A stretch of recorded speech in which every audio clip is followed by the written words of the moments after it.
Finally इस chapter का दूसरा हिस्सा कंटिन्यूटी हम कर चुके हैं और अब हम डिफरेंशिएबिलिटी पर आ रहे हैं। सच कहूँ तो इसी का एक्सटेंशन है और डिफरेंशिएशन पढ़ लेने के बाद आप डिफरेंशिएबिलिटी को बहुत बारीकी से अच्छे से समझेंगे और एक्चुअली और बेहतर क्लैरिटी लेंगे डिफरेंशिएबिलिटी पर। समझते हैं डिफरेंशिएबिलिटी होता क्या है।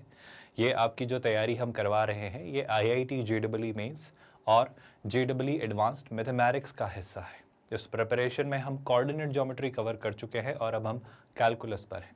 इसके बाद vectors in 3 dimensional geometry, then algebra और आखिर में ट्रिग्नोमेट्री के साथ चीज़ें कंक्लूड होंगी। ऑफ कोर्स इस प्रिपरेशन में जो शुरुआत हमने की थी वो हम इस तरीके से करते हैं कि चैप्टर को हम कंसेप्ट से सीखना शुरू करते हैं। कंसेप्ट हम कवर करते चले जाते हैं उसमें दिए गए एग्जाम्पल्स और इलस्ट्रेशंस के साथ, ताकि हमारी अंडरस्टैंडिंग बिल्ड हो हर एक कंसेप्ट की मजबूती के साथ। और ऑफ कोर्स इसमें हम इस तरीके से चीज़ें करते हैं कि हम स्क्रैच से शुरू करते हैं, बेसिक से, और आपको JEE एडवांस लेवल पर चीज़ें लेकर जाते हैं। इसका यकीन आपको ऐसे होगा कि हम असाइनमेंट क्वेश्चंस आपकी प्रैक्टिस के लिए तो देते ही हैं, आपकी एक्सपर्टाइज बिल्ड करने के लिए, और जब सारे कंसेप्ट्स किसी भी चैप्टर के हो चुके होते हैं तो हम उस चैप्टर को कंक्लूड करते हैं उससे पूछे गए JEE एडवांस्ड के सारे प्रीवियस ईयर्स क्वेश्चंस के साथ। इस तरीके से आपकी ये तैयारी इंश्योर की जाती है। आई होप आपको ये बात बिल्कुल पता है कि हम एक 100% free of cost quality online education platform हैं किंडरगार्टन से 12th स्टैंडर्ड तक। आप हमारे नोट्स, PDFs और ई-बुक्स भी डाउनलोड कर सकते हैं। इसके लिए आपको इसी वीडियो के डिस्क्रिप्शन में दिए गए लिंक गेट नोट्स पर क्लिक करना होगा।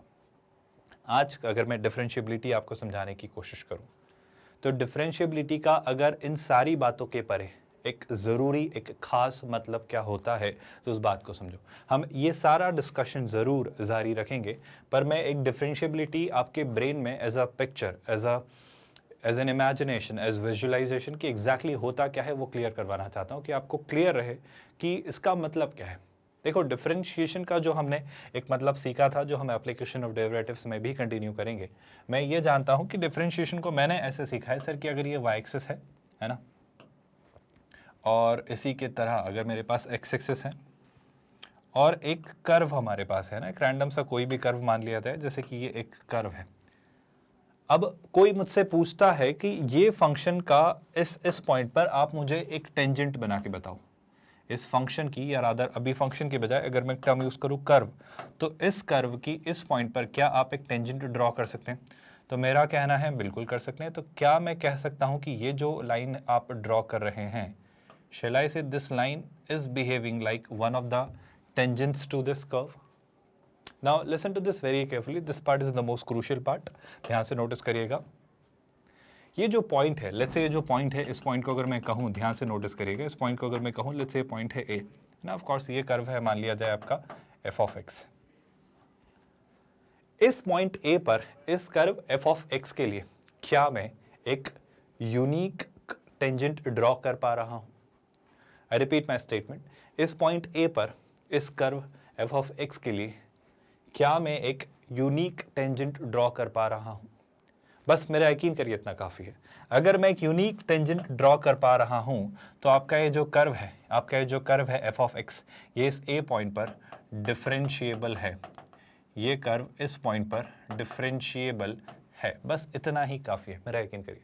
अगर डिफरेंशिएबिलिटी आपके ब्रेन में मैं आपको समझाने की कोशिश करूँ कि क्या मतलब होता है, तो मेरा यकीन करिए बस इतना काफ़ी है कि अगर उसके किसी पॉइंट पर मुझे डिफरेंशिएबिलिटी चेक करनी है, तो क्या इस पॉइंट A पर उस कर्व की एक यूनिक टेंजेंट ड्रॉ की जा सकती है क्या?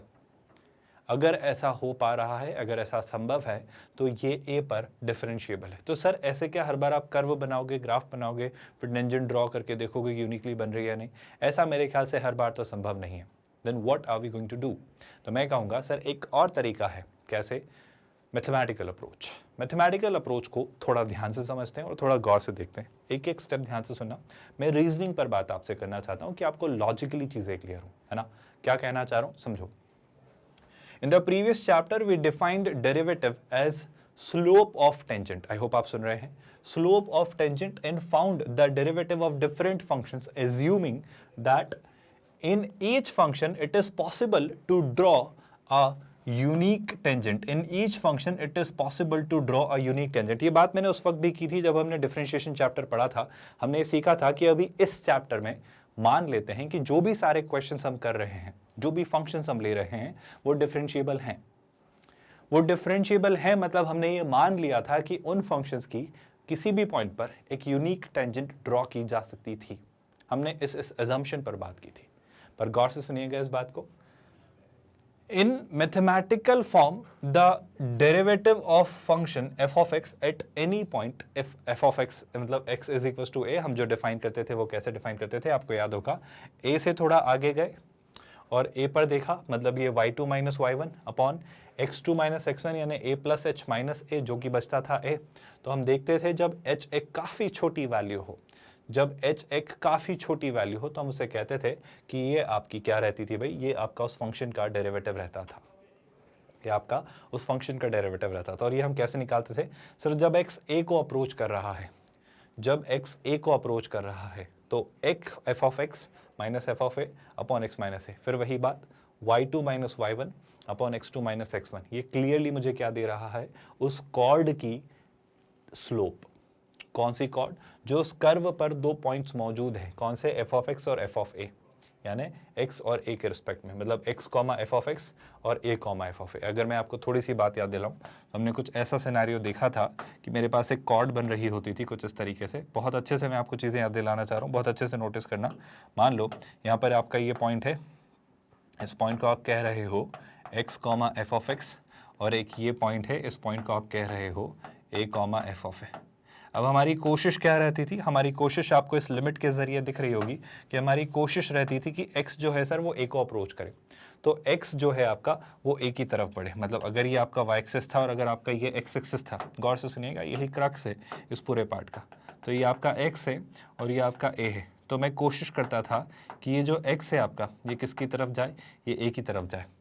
अब सोच के देखो, जैसे जैसे x a की तरफ जाता था, तो अभी x यहाँ है, अभी a इधर है, तो x को और a की तरफ लेके गए, तो x को मैंने थोड़ा और इधर लेकर गया, तो वो कॉर्ड कुछ ऐसे बन जाती थी। फिर थोड़ा और x को मैं a की तरफ लेके गया, तो वो कॉर्ड कुछ ऐसे बन जाती थी। अभी तो मैं बहुत ब्रॉडर, बहुत बड़े लेवल पर आपको दिखा रहा हूँ ताकि आपको चीज़ें दिखें। ये बहुत माइन्यूट, बहुत मेटिकुलस, बहुत बारीक, बहुत सूक्ष्म लेवल पर चलती है ना। और जब मैं बहुत पास ले जाकर इसे देखूंगा, जब ये और ये और ये और पास हो जाएगा, जब ये x a के काफ़ी करीब पहुँच जाएगा, क्योंकि x का a को अप्रोच करना मतलब x is very close to a। Shall I say in that case what actually happens is x a के इतना करीब पहुंच जाता है कि वो कॉर्ड की तरह ट्रीट होने के बजाय एक टेंजेंट की तरह बिहेव करने लगती है। इमेजिन x a के काफी क्लोज है, मतलब बिल्कुल a के पास ही है, मतलब जस्ट a के बिल्कुल लेफ्ट या a के राइट में है। आप मेरी बात समझ पा रहे हैं क्या? बिल्कुल a के लेफ्ट या a के राइट में, बिल्कुल यहाँ या यहाँ। उस केस में बिल्कुल यहाँ कहीं होगा, और उस केस में वो जो दोनों पॉइंट्स होंगे वो कर्व पर जब दिख रहे थे यहाँ दूरी में, तो वो कॉर्ड की तरह थे, पर जब वो पास आ गए तो वो इतने पास आ गए कि वो दोनों पॉइंट इस तरीके से ज्वाइन किए जा सकते थे। और उस केस में मैं इस पर उस कॉर्ड को कॉर्ड ना बनाने के बजाय एक किस लाइन के तौर पर देख पा रहा हूँ, एक टेंजेंट के तौर पर देख पा रहा हूँ। आप मेरी बात सुन और समझ पा रहे हैं? मैं ये देख पा रहा हूँ सर कि इस पॉइंट पर ये जो आपकी अब लाइन बन रही है, ये कॉर्ड ना होते हुए एक टेंजेंट बन जा रही है। और अगर ये एक टेंजेंट बन जा रही है, तो ये जो एक्सप्रेशन है आपका कौन सा, F of x minus F of A, x और ये एक्स और एफ ऑफ एक्स, आपका एक्स और एफ ऑफ एक्स इसी लाइन पर लाई करता है, ये यहाँ, आई होप आप सुन रहे हो। तो आपका ये जो एक्स और एफ ऑफ एक्स है वो शिफ्ट होते होते यहाँ आ गया, तो यहाँ पर ये आपका कौन सा पॉइंट हो गया, x comma F of x, है ना। और एक पॉइंट तो है ही उस लाइन पर, कौन सा, ए कॉमा एफ ऑफ ए। तो इस लाइन पर दो पॉइंट लाई करते हैं। अब इस लाइन पर अगर दो पॉइंट लाई करते हैं, तो उनमें अगर मैं y2 माइनस y1 और x2 माइनस x1 कर लूँ, तो क्या मुझे इस लाइन की स्लोप नहीं मिल जाएगी? तो मैं बार बार यही बात करना चाह रहा हूँ, ये जो एक्सप्रेशन है जिसे हमने डेरिवेटिव कहा, उसे ही ज्योमेट्रिकली या ग्राफिकली क्या मैं उस कर्व की a पॉइंट पर ड्रॉ की गई टेंजेंट की स्लोप नहीं कह सकता? इस बात को हम एप्लीकेशन ऑफ डेरिवेटिव्स में भी डिस्कस करेंगे, पर इस बात का अभी बहुत ज़्यादा इंपॉर्टेंस है, अभी ये बहुत क्रूशियल बन जाता है हमारे लिए समझना कि डिफरेंशिएशन का या डेरिवेटिव का, डिफरेंशिएबल होने का ग्राफिकल मीनिंग क्या है ना। मैं आपसे बस ये कहना चाह रहा हूँ कि अगर ये लिमिट एग्जिस्ट करती है, अगर ये लिमिट एग्जिस्ट करती है का क्या मतलब है? इसका ये मतलब है कि अगर ये लिमिट एग्जिस्ट ही ना करे, मतलब यहाँ पर टेंजेंट ही एग्जिस्ट ना करे, अगर यहाँ पर मैं इसे यूनिकली डिफाइन ही ना कर पाऊँ, तो फिर क्या इसके डेरिवेटिव को समझाया जा सकता है, बोला जा सकता है इसका डेरिवेटिव निकल रहा है? सर नहीं निकल रहा है इसका डेरिवेटिव, क्योंकि या तो मल्टीपल वैल्यू आ रही होंगी या एक भी वैल्यू नहीं आ रही होंगी। तो अगर एक भी वैल्यू नहीं आ रही होगी या मल्टीपल वैल्यूज आ रही होंगी तो क्या मैं इसका डेरिवेटिव यानी इसकी लिमिट को डिफाइन कर सकता हूं? नहीं कर पाऊंगा। तो उस केस में मैं कहूंगा कि ये डिफरेंशिएबल नहीं है। ये कौन सा सिनेरियो होता है, ऐसा कब होता है कि आपको एक भी टेंजेंट नहीं मिल रही होती है या एक से ज़्यादा मिल रही होती है, या जो भी गड़बड़ हो रही होती है वो कब हो रही होती है उस बारे में बात करेंगे। पर क्या आप बात समझ पा रहे हो कि अगर किसी फंक्शन में यहाँ पर वो लिमिट एग्जिस्ट ना करे तो उसकी डिफरेंशिएबिलिटी पर कैसे सवाल खड़े होते हैं? अगर थोड़ी और क्लैरिटी देने की कोशिश करूँ तो एक पर्सपेक्टिव से मैं आपको समझाता हूँ, सोच के देखो। हमने क्या किया, हमने ए को उसके राइट हैंड साइड से और ए को उसके लेफ्ट हैंड साइड से अप्रोच किया, वही अप्लाई करते हुए कॉर्ड वाला कंसेप्ट अप्लाई करते हुए। कॉर्ड वाला कंसेप्ट अप्लाई करते हुए मतलब मैं थोड़ा सा अगेन ब्रॉडर लेवल पर आपको दिखाने की कोशिश करूंगा। आप थोड़ा पेशेंस के साथ चीज़ें देखिएगा, आपको बहुत अच्छी क्लैरिटी डेवलप या बिल्ड होगी किसको लेकर, डिफरेंशिएबिलिटी को लेकर। बहुत अच्छे से देखना चीज़ों को। ये आपके एक्स एक्सिस और वाई एक्सिस रहे मान लेते हैं। अब ध्यान से देखना, अगर ये आपके एक्स एक्सिस और वाई एक्सिस हैं, है ना, और यहाँ पर कोई ना कोई कर्व है, ये कर्व कुछ इस तरीके से बना है ना, और मुझे किस पॉइंट पर देखना है, मुझे x इज इक्वल टू ए एक पॉइंट मैंने लिया, लेट्स से यहाँ इस पॉइंट पर मैं ज़रा देखने में अभी फ़िलहाल इंटरेस्टेड हूँ। Do you all except that? क्या ये बात आप समझ पा रहे हो? जैसे कि आपका एक पॉइंट है x इज इक्वल टू ए, यहाँ पर आप चेक कर रहे हो ना। तो जब मैंने इस पॉइंट पर चेक करने की शुरुआत की तो मैं क्या करता हूँ, मैं ए पर आ रहा हूँ, मैं ए पर आ रहा हूँ, लेकिन ए के किस तरफ, राइट हैंड साइड से भी और लेफ्ट हैंड साइड से। मैं थोड़ा एक बड़ा डिफरेंस लेकर आपको दिखाता हूँ कि चीज़ें कैसे होंगी, फिर हम ग्रेजुअली उस डिफरेंस को कम करेंगे। मैं ए की तरफ आ रहा हूँ, ए के लेफ्ट हैंड साइड से, है ना, ए के लेफ्ट हैंड साइड से मतलब मैंने ये वाला पॉइंट चुना, मैंने ये वाला पॉइंट चुना। आई होप आप सुन रहे हो, कोई परेशानी तो नहीं है इस बात से। और सिमिलरली मैं ए के राइट हैंड साइड पर भी एक पॉइंट चुनता हूँ जो कि ये है, और मैं इस पॉइंट पर भी इस फंक्शन को देखता हूँ कि ये कैसे बिहेव कर रहा है। ध्यान से नोटिस करिएगा, इस पॉइंट पर भी इस फंक्शन को हम देखते हैं कि ये कैसे बिहेव कर रहा है। I hope you are okay with this thought. अब देखो जरा ध्यान से, अगर मैं इस पॉइंट और इस पॉइंट को मिलाऊं तो आई होप मुझे ये कॉर्ड दिख रही है, आप गौर से सुनिएगा। और अगर मैं इस पॉइंट और इस पॉइंट को मिलाऊं तो मुझे ये कॉर्ड मिल रही है। क्या आप सुन रहे हो? अब मैं आपसे कहना चाह रहा हूँ, ग्रेजुअली जब मैं इस तरफ से भी इसे क्लोज लाते जाऊंगा और जब मैं इस तरफ से भी इसे क्लोज लाते जाऊंगा, जैसे मैं यहाँ पर अब अपना पॉइंट ले आया, यहाँ पर ले आया, फिर और पास, ऐसे लाते जाऊंगा, तो ये कॉर्ड्स आपकी इस तरफ आती जाएंगी। थोड़ा पैटर्न आप नोटिस करो, जब आप क्लोज लाओगे तो एक और कॉर्ड, तो शैलाई से बहुत ध्यान से सुनना, जब आप एक एक काफ़ी करीब आ जाओगे, किस तरफ से, दोनों तरफ से, दोनों और से का मतलब होता है जब इस तरफ से भी काफ़ी क्लोज हो और इस तरफ से भी काफ़ी क्लोज हो।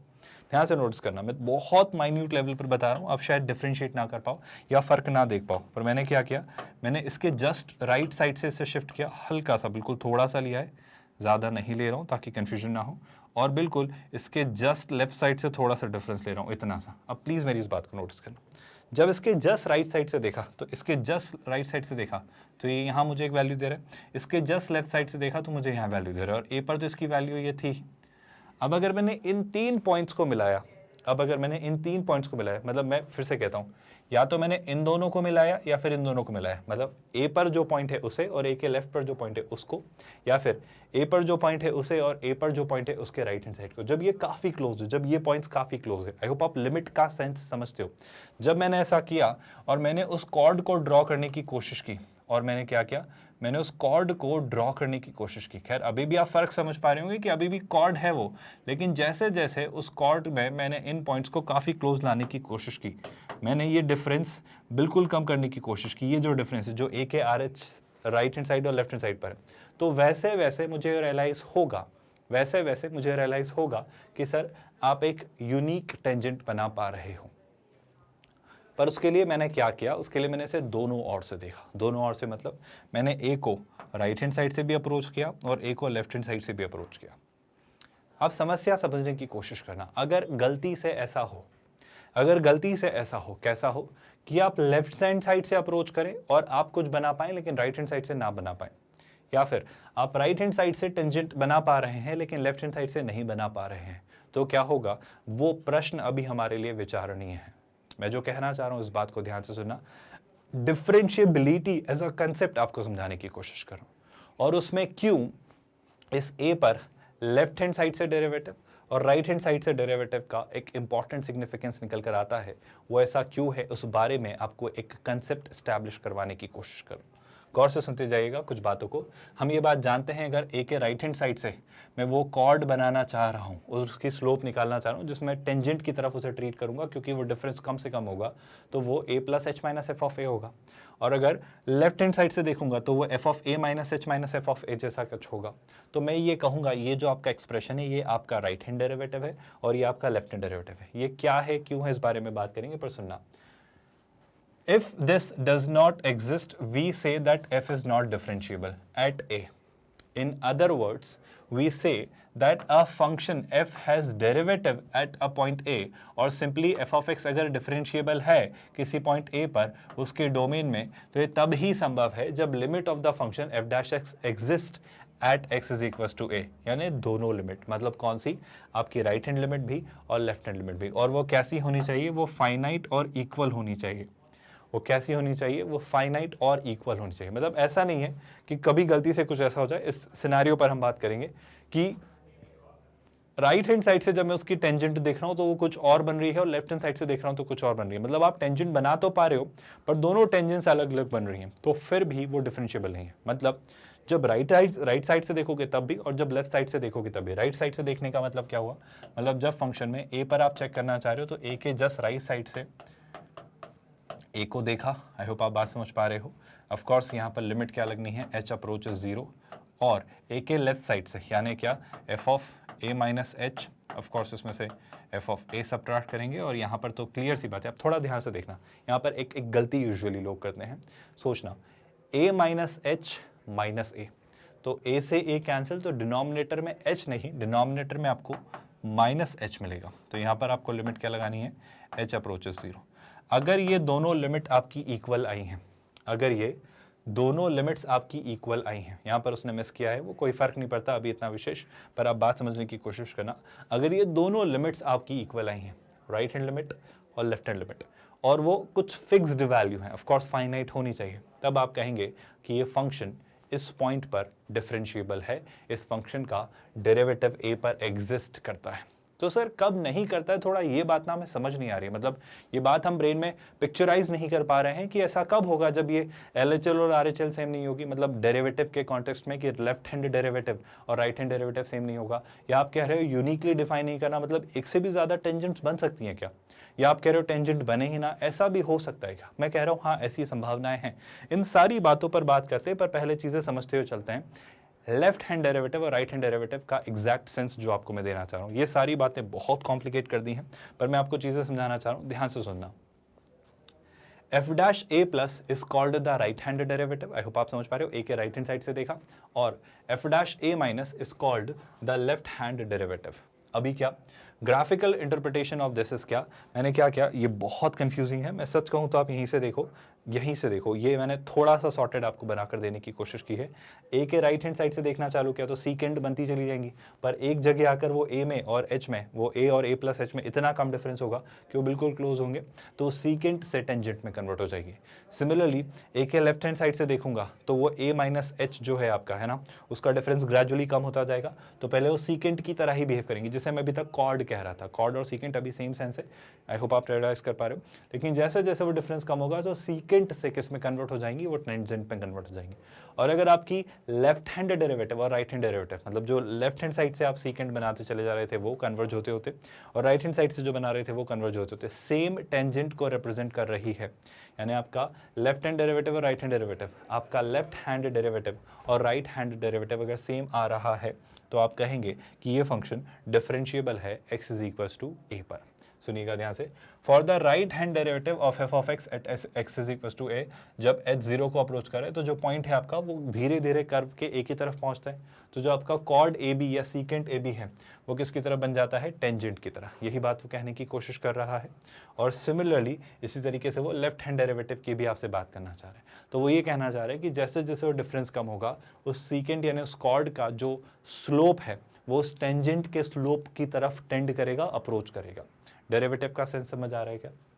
इसी तरीके से for the left hand derivative फिर सेम बातें, और फिर सेम बातें मतलब क्या, मुझे ये चाहिए कि जो आपका लेफ्ट हैंड डेरिवेटिव, आई होप आपको ये माइनस एच दिख रहा है, तो जो आपका लेफ्ट हैंड डेरिवेटिव और राइट हैंड डेरिवेटिव से जो आपका उस लाइन का, उस टेंजेंट का पॉजिटिव एक्स एक्सिस के साथ जो एंगल है, कोऑर्डिनेट ज्योमेट्री याद आ रही है क्या, स्लोप क्या होता है किसी भी स्ट्रेट लाइन का, जो वो पॉजिटिव एक्सिस के साथ एंगल बनाती है इंक्लिनेशन, उसका 10 रेशो है ना, तो वो रेशो उस टेंजेंट के किसका, लेफ्ट हैंड सीकेंट और राइट हैंड सीकेंट, मतलब जो लेफ्ट हैंड साइड से कॉर्ड बन रही है और जो राइट हैंड साइड से कॉर्ड बन रही है, उनका जो पॉजिटिव एक्सिस के साथ इंक्लिनेशन है उसका 10 रेशो आपकी उस पॉइंट पर ड्रॉ की गई टेंजेंट के इंक्लिनेशन के 10 रेशो के इक्वल होने लगता है।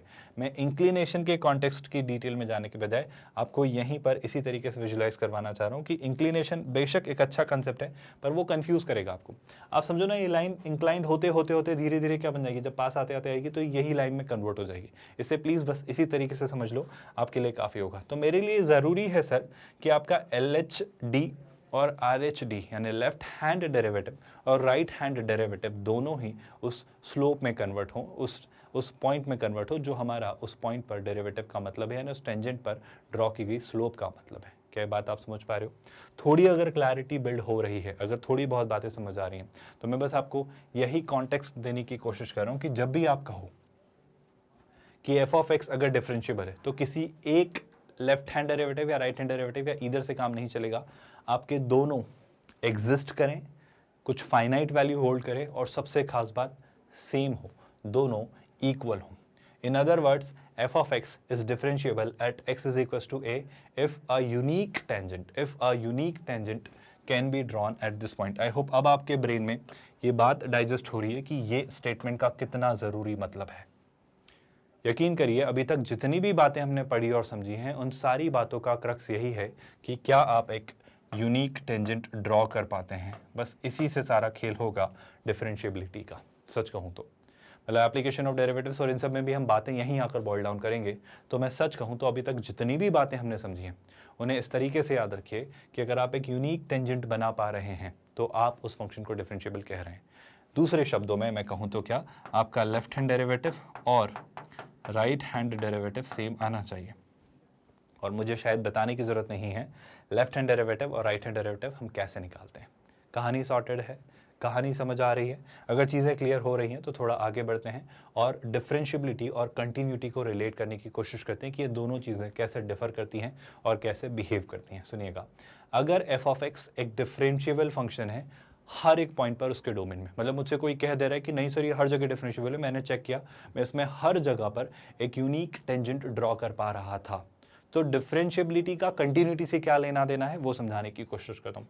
तो मैं ये कह रहा हूँ it must be continuous in that domain. पहले तो ये बात बस याद रख लेना, मैं क्यों ये होता है, कैसे होता है, ये प्रूव करूंगा, पर आप बस ये बात याद रख लेना कि कभी भी कोई आपसे कहे कि एक फंक्शन डिफरेंशिएबल है उसके डोमेन में, तो आप आंख मूंद कर कह देना कंटिन्यूअस तो होगा ही होगा।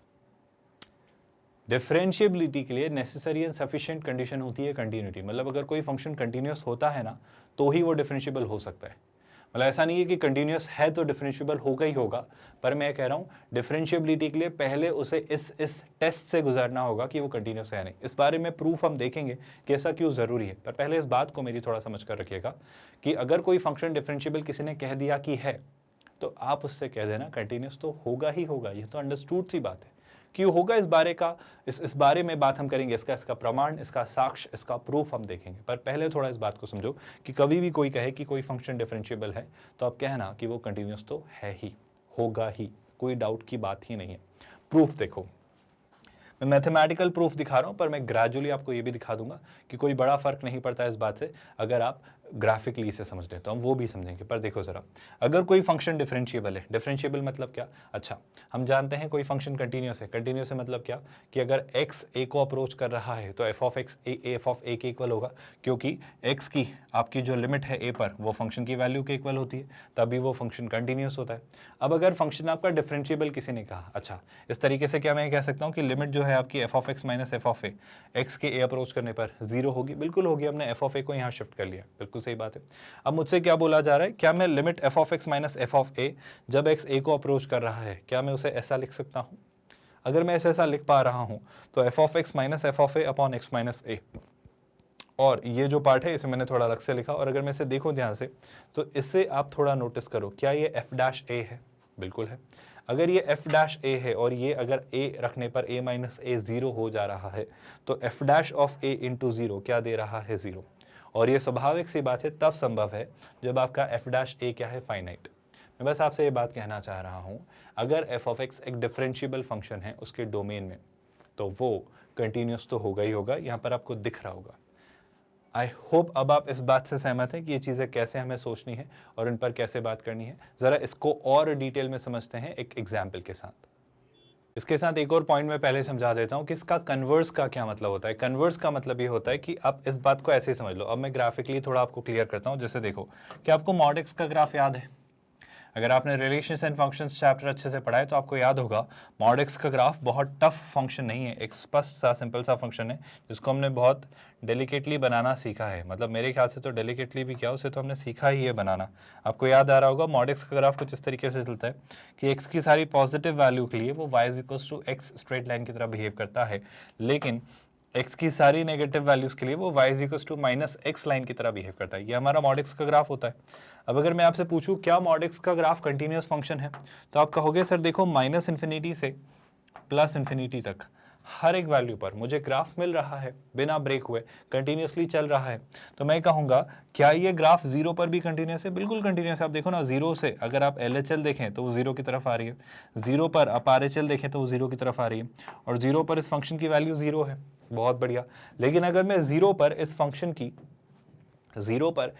की टेंजेंट ड्रॉ करने की कोशिश करूं तो समस्या सुनना, ये एक पॉइंट है, ये एक शार्प टर्न है, तो इस पॉइंट पर क्या ये एक टेंजेंट हो सकती है? बिल्कुल हो सकती है।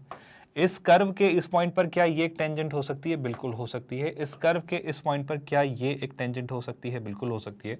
और अगर आप बनाते चले जाएं तो आप ये कहेंगे थोड़ी देर बाद कि सर मॉड एक्स का जो ग्राफ है ना, जो आपका फंक्शन है y is equal to mod x, इसके ग्राफ में x इज इक्वल टू 0 पर आप इनफाइनाइट टेंजेंट्स ड्रॉ कर सकते हैं। और अगर आप इसके ग्राफ में ऑल्दो बाकी कहीं नहीं but x is equal to 0 पर अगर आप इनफाइनाइट टेंजेंट्स ड्रॉ कर पा रहे हैं, तो क्या आप इस कंक्लूजन को दे पा रहे हैं कि mod x is equal to 0 पर डिफरेंशिएबल नहीं है? क्या इस पॉइंट से आप सहमत हैं? पर सर ये तो आपने ग्राफ से बताया, क्या इस बात को मैथमेटिकली प्रूव कर सकते हैं? कर सकते हैं। पर उससे भी पहले मैं एक छोटी सी बात कहना आपसे ज़रूरी चाह रहा था कि कोई भी फंक्शन कंटिन्यूअस हो तो इसका तात्पर्य, इसका सेंस या इसका मतलब ये नहीं होता है कि वो डिफरेंशिएबल भी हो।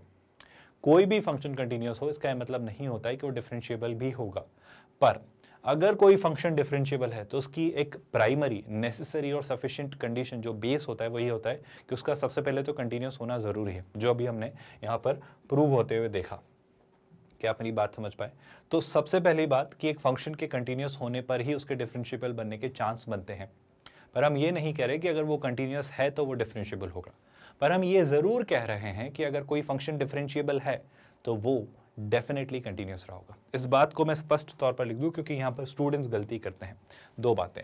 पहली बात, अगर कोई फंक्शन कंटिन्यूअस है तो वो डिफरेंशिएबल हो भी सकता है और डिफरेंशिएबल नहीं भी हो सकता है। होप आप मेरी बात समझ पा रहे हो? जैसे for example sine x continuous भी है, डिफरेंशिएबल भी, आप देखिएगा। लेकिन मॉड एक्स कंटिन्यूअस है लेकिन डिफरेंशिएबल नहीं है।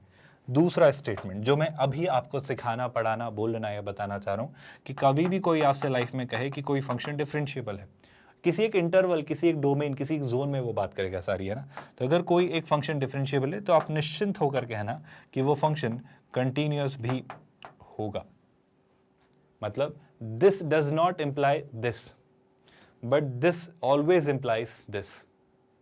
If a function is differentiable it is definitely continuous, but if a function is continuous it is not necessarily true that it will be differentiable. Getting my point? I hope you are comfortable with this thought. Proceeding further, अगर मैं आगे देखूं तो इस बात को mathematically भी prove किया जा सकता है। आप बताएं, मॉड एक्स पर राइट हैंड डेरिवेटिव अगर मैं निकालूं तो वो क्या होगा सर? आपका f0 plus H minus F of 0 upon H. h approaches 0, f0 plus h यानी f ऑफ h यानी मॉड h, f0 यानी mod 0 0 upon h। Mod h upon h जब s 0 को अप्रोच कर रहा है तो आपका मॉड h अपॉन h 1 हो जाएगा, क्योंकि h जो है आपकी एक पॉजिटिव वैल्यू है।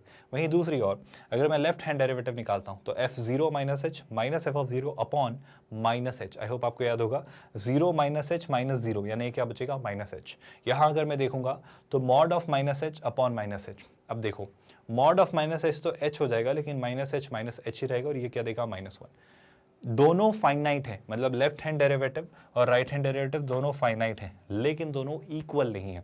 ये आपका 1 है और ये आपका -1 है। और अगर LHD और RHD आपका लेफ्ट हैंड डेरिवेटिव और राइट हैंड डेरिवेटिव इक्वल नहीं है, मतलब ये फंक्शन आपका 0 पर डिफरेंशिएबल नहीं है। ये फंक्शन आपका 0 पर डिफरेंशिएबल नहीं है। क्या मैथमेटिकल डेफिनेशन समझ आई? जैसा आपको ठीक लगे। जब भी हमें ज़रूरत लगेगी अपने क्वेश्चन को या तो हम ग्राफिकली देख रहे होंगे या फिर हम अपनी डेफिनेशन जो है डिफरेंशिएशन की बेसिक सी उसके थ्रू भी चेक कर रहे होंगे। आर यू कंफर्टेबल सो फार? यहाँ तक तो कोई परेशानी नहीं है। यहाँ से अगर मैं आगे बढ़ूँ तो ध्यान से सुनिएगा, रीजंस फॉर नॉन डिफरेंशिएबिलिटी। अब हम बात करेंगे जो आपके मन में एक क्यूरियोसिटी जाग रही होगी कि सर आप इतनी सारी जो बातें कर रहे हो कि फंक्शन डिफरेंशिएबल नहीं होते हैं कहीं कहीं, तो कब कब नहीं होते, कहाँ कहाँ नहीं होते और क्यों नहीं होते, वो हमें जानना ज़रूरी है। बिल्कुल, इस बात को अच्छे से समझना, इसमें बहुत सारी काम की खास बातें छिपी हुई हैं। पहला स्टेटमेंट, एक function F of X non differentiable कहलाता है। एक function F of X X is equal to A पर नॉन डिफरेंशिएबल कहलाता है अगर एफ ऑफ एक्स डिसकंटिन्यूअस है उस पॉइंट पर। अब इसका क्या मतलब है, आप समझ के देखो ना। जैसे मैं आपको ग्राफ के थ्रू बताता हूँ, ये आपका ग्राफ है और इस कर्व में क्या हो रहा है सर, ये फंक्शन यहाँ से ऐसा कुछ जा रहा है और यहाँ पर ये कुछ ऐसा जा रहा है और इस पॉइंट पर ये डिफाइंड नहीं है, इस पॉइंट पर ये डेफिनेशन ये ले रहा है। अब बताओ इस फंक्शन पे लेफ्ट हैंड डेरिवेटिव क्या आएगा?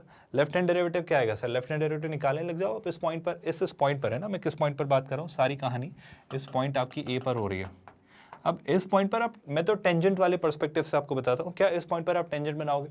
ये अगेन एक टर्न है। देखो इस पॉइंट पे ये भी टेंजेंट बन सकती थी, इस पॉइंट पर ये भी टेंजेंट बन सकती थी, इस पॉइंट पर मैं ये भी टेंजेंट बना सकता हूँ। सेम इधर से देखोगे आप लेफ्ट हैंड डेरिवेटिव तो ये भी बन रहा है, ये भी बन रहा है। ऐसे तो मैं कितनी सारी आपके डेरिवेटिव्स बना सकता हूँ। तो क्या मैं एक इस पॉइंट पर एक यूनिक टेंजेंट बना पा रहा हूँ? कोई स्कोप ही नहीं है सर, कोई स्कोप ही नहीं है, क्योंकि वो ग्राफ ब्रेक हो चुका है, क्योंकि वो ग्राफ ब्रेक हो चुका है।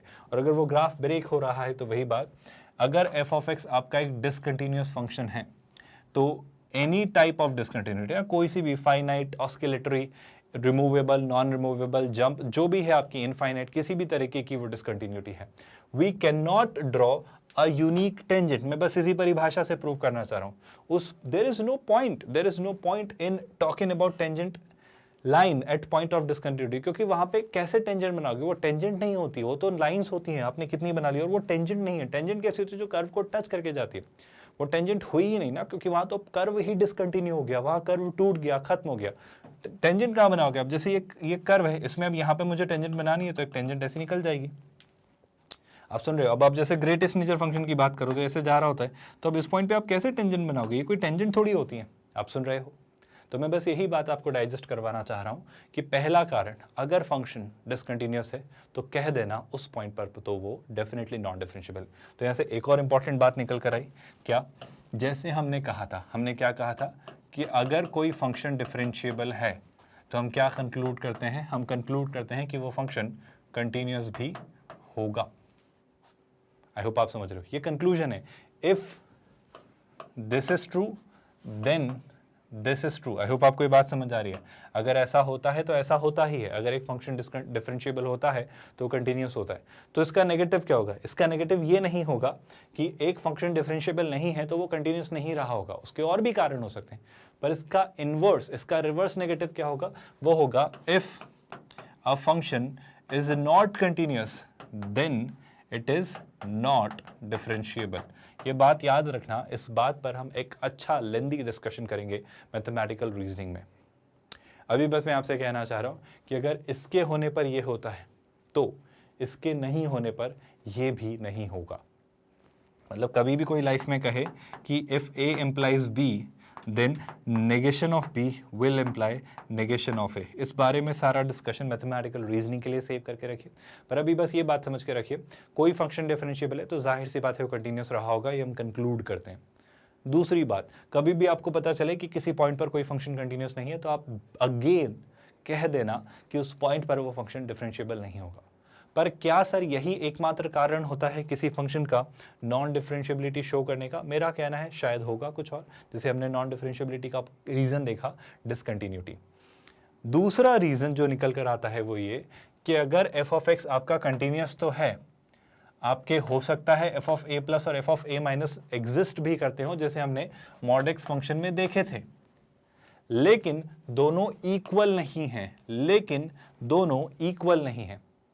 ये तब होता है जब आपके किसी फंक्शन में, उसके ग्राफ में, उस पॉइंट पर उस ग्राफ ने एक शार्प टर्न लिया हो। जैसे मॉड एक्स के ग्राफ को अगर आपने नोटिस किया होता तो उसने इस पॉइंट पर एक शार्प टर्न लिया था। जैसे अगर आप इस ग्राफ को देखें तो इसका आप लेफ्ट हैंड डेरिवेटिव और राइट हैंड डेरिवेटिव जब निकालेंगे तो वो कुछ फाइनाइट फिक्स्ड वैल्यू देगा, ये भी कुछ देगा। पर मैं फिर से वही बात कहता हूँ, क्या इस पॉइंट पर एक यूनिक टेंजेंट बन रही है? बिल्कुल भी नहीं। तो मैं फिर से वही कहूंगा, कोई भी कर्व अगर किसी पॉइंट पर शार्प टर्न लेता है, अगर वो शार्प टर्न ले लेता है तो वो पॉइंट उस कर्व के लिए नॉन डिफरेंशिएबिलिटी वाला एक पॉइंट बन जाता है। क्या ये दोनों रीजंस स्पष्ट तौर पर समझ आए हैं? पहला रीजन कि अगर कोई फंक्शन डिसकंटिन्यू हो जाए तो वो फंक्शन वहां पे क्या धोखा दे रहा होगा भाई? वो धोखा दे रहा होगा कि वो वहां डिफरेंशिएबल नहीं होगा। दूसरा, कंटिन्यूअस तो है लेकिन टर्न कैसा है? Sharp turn. और अगर कंटिन्यूअस होते हुए इसका शार्प टर्न है तो भी वहां वो डिफरेंशिएबल नहीं होगा। आपको मैं समझाना चाह रहा हूं कि कंटिन्यूअस होने का मतलब गारंटी नहीं मिल जाती कि वो डिफरेंशिएबल है। कंटिन्यूअस होने के बावजूद फंक्शंस डिफरेंशिएबल नहीं होते हैं। तो बस मैं ये बात देना चाह रहा हूं आपको कि कंटिन्यूअस देखते ही ये मत कहना वो डिफरेंशिएबल होगा, जनरली गलती करते हैं स्टूडेंट्स। तीसरा reason, f of x continuous है, ईदर और बोथ, आपके जो दोनों आपके left hand derivative right hand derivative हैं, या तो दोनों ही या उनमें से कोई एक, फाइनाइट नहीं है। सर ये कैसे संभव है? इस ग्राफ को देखो जरा ध्यान से। इस ग्राफ में समस्या ये आ रही कि अगर आप इस ग्राफ को ध्यान से देखें तो मैं इस पॉइंट पर अगर टेंजेंट बनाऊं, ये कर्व बहुत स्मूथ सा स्लीक सा है, कुछ ऐसा जो कि थोड़ा सा इस तरीके से जा रहा है, बहुत बहुत बहुत बहुत फाइन ट्यून्ड है ना, मैं फिर भी उसको थोड़ा टिल्ट कर रहा हूं। तो उसमें जब इस पॉइंट पर आपने टेंजेंट ड्रॉ की तो ये जो टेंजेंट बनी ये आपकी वाई एक्सिस के पैरेलल बनी, यानी एक्स एक्सिस के परपेंडिकुलर बनी, मतलब ये 90 डिग्री एंगल बना रही है। मतलब इस टेंजेंट की अगर मैं स्लोप निकालूं तो वो कितनी आ रही है आपकी 1090, और 1090 कितना होता है? इन्फिनिटी। तो इसकी तो सर आपकी लेफ्ट हैंड डेरिवेटिव या राइट हैंड डेरिवेटिव डिफाइंड ही नहीं है, मतलब आपकी यूनिक टेंजेंट आपने बना पाए, बिल्कुल बन रही है साहब, लेकिन इस टेंजेंट के साथ समस्या ये, अच्छा कल को मुझसे कोई पूछेगा इस टेंजेंट की स्लोप कितनी है तो मैं कहूँगा इन्फिनिटी, यानी 1/0 की तरह हम ट्रीट करेंगे। अगर मुझे इन्फिनिटी दिखेगा तो मैं अपनी सहूलियत के लिए क्वेश्चंस को सॉल्व करने के लिए 1/0 की तरह ट्रीट करूंगा, इस बात को याद रखना। पर अभी अगर मैं कहूँ तो सर इसकी जो स्लोप है टेंजेंट की वो डिफाइंड नहीं है, इन्फिनिटी है, तो मैं कहूंगा ये भी एक रीजन है इस फंक्शन के नॉन डिफरेंशिएबल होने का इस पॉइंट पर। मतलब यहाँ पे आपने टेंजेंट बना भी ली सर, लेकिन वो टेंजेंट की स्लोप कैसी है? इनफाइनाइट। अगर ऐसा हुआ तो भी मेरे पास ये एक और रीजन है किसी फंक्शन को नॉन डिफरेंशिएबल कहने का। मतलब उसका अगर मैं ग्राफिकली ऑब्जर्वेशन बताऊं तो ये तब हो रहा होगा जब उसमें एक वर्टिकल टेंजेंट आ रही होगी। क्या आप तीनों रीजन समझ पा रहे हो? मैं 3 मेन इंपॉर्टेंट रीजंस पर आपसे बात करते हुए आया हूं। कौन कौन से भाई? पहला, एक आपका ये रीजन हो कि फंक्शन ब्रेक हो जाए, दूसरा एक शार्प टर्न हो, और तीसरा एक वर्टिकल टेंजेंट बन रही हो। इन 3 सिनेरियोज में आपका फंक्शन नॉन डिफरेंशिएबल होता है। क्या ये बात याद है? दूसरी जरूरी बात, कंटिन्यूअस है तो डिफरेंशिएबल हो भी सकता है, नहीं भी हो सकता है, मुझे नहीं पता। कंटिन्यूअस नहीं है तो डिफरेंशिएबल तो डेफिनेटली नहीं होगा।